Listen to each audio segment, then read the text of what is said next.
I'm now joined by Alyssa Skopac from the Responsible Artificial Intelligence Institute. She's in Alberta, Canada. Welcome to you, Alyssa. Tell us a bit about your organisation and its purpose. Certainly. So the Responsible AI Institute was founded in 2019. We operate in the US, UK, EU, and Canada. And everything the RAI Institute does is supporting practical implementation of responsible AI for organizations and practitioners. So how do we actively use AI as a tool that is used for the benefit of humankind? So as an organization, we do three main things. Number one, we're building a formal certification program for AI systems. You'll have heard in a lot of discussions that certifications and standards are a key part of the overall assurance landscape. And so we're building a certification program to help with the trusted adoption of AI. The other main thing we do is we support organizations of all levels of maturity to develop their responsible AI practice. So tools, assessments, guidebooks, expert services, and advisory capacity is making sure that organizations can actually implement responsible AI and adopt it safely.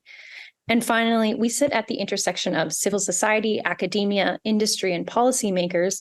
So we have an amazing ability to convene these important conversations about what does this ecosystem and landscape look like, and how do we all adopt and adapt to the very fast-moving and emerging space of AI. You talk about safety there, but you also help organisations get ready for legislation. I wonder, how hard is that when you don't know what the regulation is going to be? This is probably the number one thing I speak to our members and organizations about across the board. So how do I make sure I'm adopting AI, using it effectively, and gaining a competitive advantage, but doing this in a safe and risk mitigated way? So it's really this trade-off between, potentially getting in the game or not playing at all because I don't know the rules, especially because the rules are still in development. Developing a robust and safe responsible AI practice is non-trivial. It takes a little bit of time, especially for large multinationals. And so it really comes down to good scaled governance and tools that can support the adoption of AI. So those guardrails that organizations can put in place to make sure that they're, doing the right things to use the tool effectively. So this means clear AI principles. It means a framework. It means testing and bias auditing from third-party vendors and policies and procedures across multiple functions.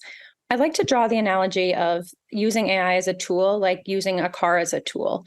Ultimately, if you never leave the house, you're going to be safe, but you won't be able to enjoy all life has to offer. AI is very similar in that vein. So we have airbags, seatbelts, speed limits, and rules of the road, and that allows us to actually get into our cars and drive safely.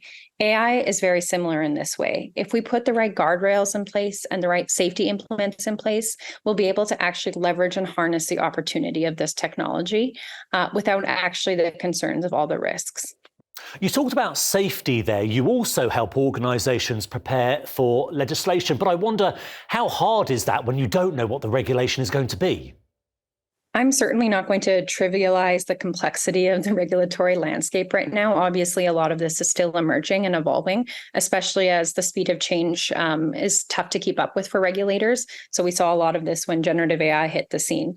But at this stage, there are enough common requirements across the EU AI Act, Canada's Tabled AI and Data Act, US state legislation, and a lot of these voluntary frameworks and commitments that we have a really clear idea directionally on where this is going. So, governance, clear accountability, reporting and documentation. You don't need to know exactly what the regulatory requirements are going to be to start putting the right things in place. Setting up a compliant and prepared responsible AI practice can take years. And so if you're not actually looking at the trends and the key implements that need to be put in place, there's a huge risk of accruing a technical debt that will really hamper your ability to harness AI in the future when those regulatory requirements come into force. Alyssa Skopac from the Responsible AI Institute, thank you so much. Thank you so much.